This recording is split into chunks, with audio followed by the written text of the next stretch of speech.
Hello and welcome to the Flipping and Wholesaling Houses in New York show. I am Michael Pinter. I teach you how to start flipping or wholesaling houses in New York. And we're going to start expanding that to other places besides New York. And if you're already doing it, flipping or wholesaling, I help you grow your business. So I had a question and I'm going to read it. Okay. What are my long-term goals or long-term plans in wholesaling, flipping, and investing? Is it just a job? Am I using it as a vehicle to achieve passivity? So that's an interesting question, right? Because a lot of people, I'm part of a national mastermind, right? We meet every quarter. Sometimes we probably meet like 6 or 7 times a year, more than quarterly. And people talk about moving towards passive income, right? So the idea, this thought is that I'm going to start wholesaling, make some quick cash. Then maybe I'll do some flipping, make some more cash. I'm going to take all those proceeds and I'm going to buy rentals, and then I'm going to sit on a beach earning 12%. So there's a couple of things.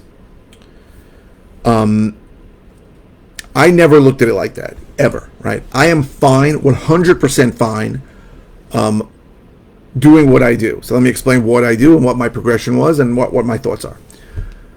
Right, when I started the other way, I started as a flipper. I didn't really know what wholesaling was. When I heard about wholesaling, I thought that wholesalers were really like cavemen who try to middle their way into a deal, and that the flipper was going to make the profit, right? And I bought for 4 years. I bought live at auctions, and online auctions, and from bank-owned properties, and I got renovated them all, right? Very often I didn't know what the hell was going on inside, and I assumed I had to do major renovations, right? If I found a bathroom that was pretty updated, it was like a bonus for me.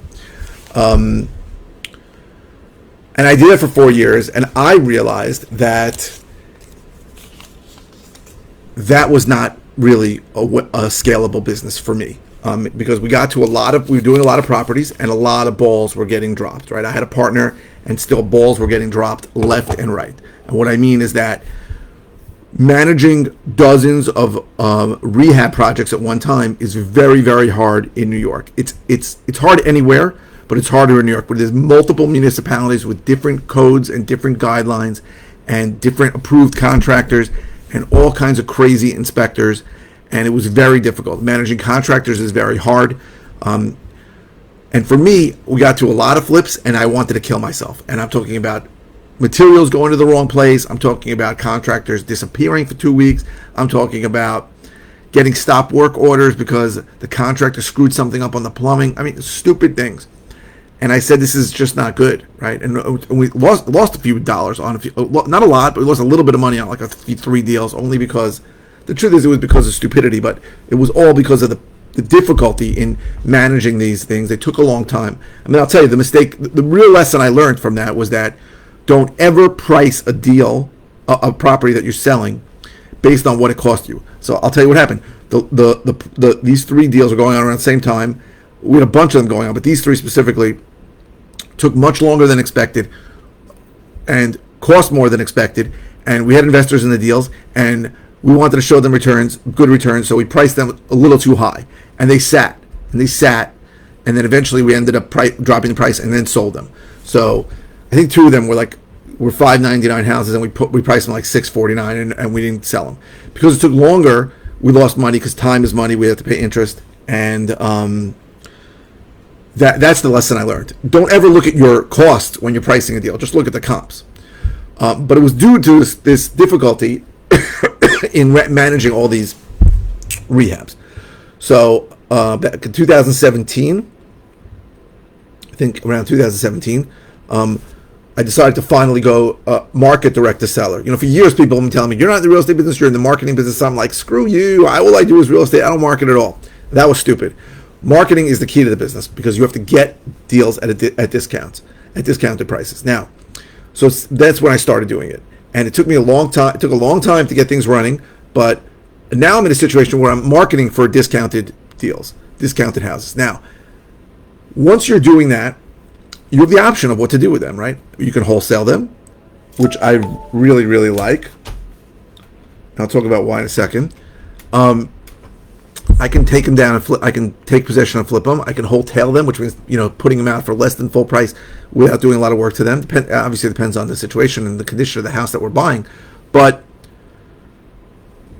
I have no problem doing that. I don't have a huge team now. I have 3 people in lead intake. I have 2 part-time acquisition managers. I still do a lot of the acquisitions. I have a disposition manager who actually just called me and said that she's leaving. So I got to find another disposition manager. But it's a very lean team with only one full-time employee.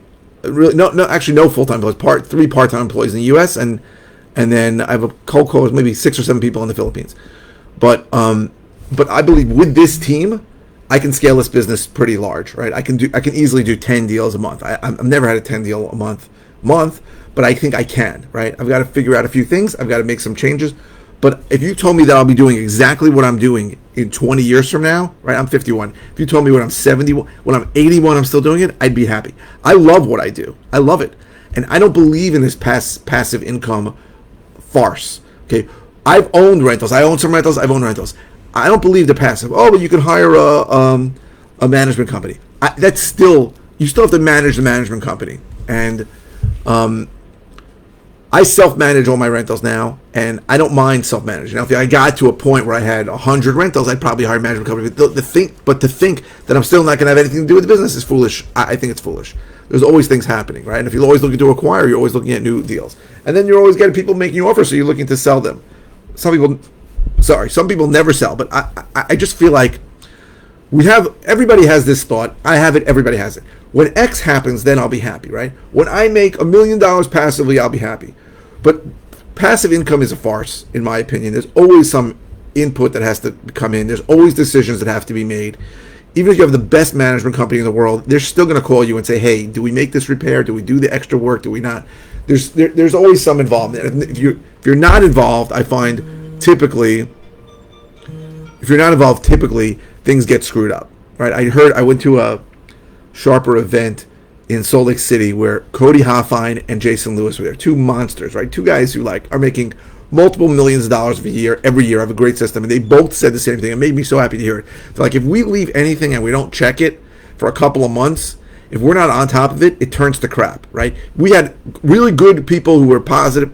We're going to do great, and we move them to something a little different, and then it gets completely screwed up. So I don't believe in this passive income thought. It's nice to get mailbox money. It's nice to get rental income, but the idea that there's never going to be any input is ridiculous. So if you told me I can wholesale, keep doing what I'm doing and grow it, right? I don't want to have a team with 100 people on it, right? There are people who want that, right? I want, the Keegley model, right? And Josiah and Jamil are good guys, but their model is like hire full-time staff to call buyers and hire full-time staff. And I personally do not like having large overhead. I think that's bad, right? I like paying people when deals close, right? So I have people in the Philippines that I pay hourly or monthly, and it's not a lot of overhead, right? And all my people in the U.S. I only pay when a deal closes. So, the rent for this office is cheap, and my overhead I try to control. On a really almost every quarter I look at my overhead and see if there's anything I can cut, right? I do pay for a lot of software services, but the idea of having 12 full-time employees, right? There are guys that say, I'm going to bring in a team of acquisition guys, killers. They're going to come into the office and they're going to ring a bell or ring a gong. That doesn't appeal to me if you're paying them a salary. If you're paying them only commission, that sounds great. So, but personally, I believe, and I understand the idea, the concept that everybody's in there and everybody works over each other. I understand that. But personally, I believe if you're looking to find a U.S.-based acquisition manager, a killer, open yourself up to anywhere. Have some guy work from home. Right, it's a phone-based job, but that's just my opinion. There are other people who disagree. I understand both sides.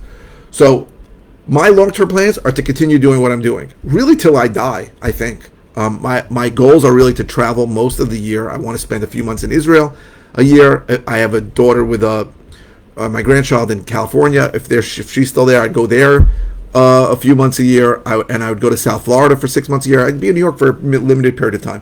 I'm really working to build my business so that I don't need to be present. That's a constant struggle. It's not simple. I've gone away for a couple of months. When my daughter gave birth to my grandson back in December of 2020, I went away for 7 weeks. And there were things that weren't great, but at least I realized what was going on. So that's my goal is to keep doing that.